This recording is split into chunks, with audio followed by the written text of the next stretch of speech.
Well, on this lovely old 2011 Toyota Sienna that we've had for the last 300,000 kilometers,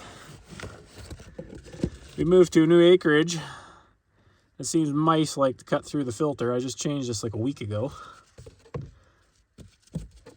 And they run around inside the van. Of course, with 4 kids, there's all kinds of who knows what in this van. You know, fishy crackers and you name it. Anywho,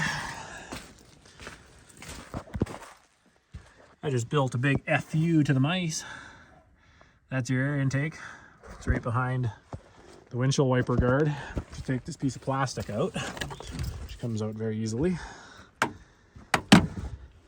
That sits behind where your windshield wiper goes. You just got to pull your 2 arms off. And I built a screen. Steel mesh. Try chewing through that. Got a piece of tin, screwed it on, and there's some 2-sided RV tape, that kind of butyl caulking stuff that you use to put RV windows and stuff in. I put a bead of that around, put the screen on, screwed it on.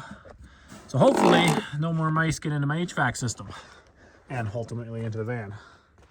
Anyways, if you got one of these Toyota Siennas and you have mice getting in your vehicle, that's what I would do. Cheers.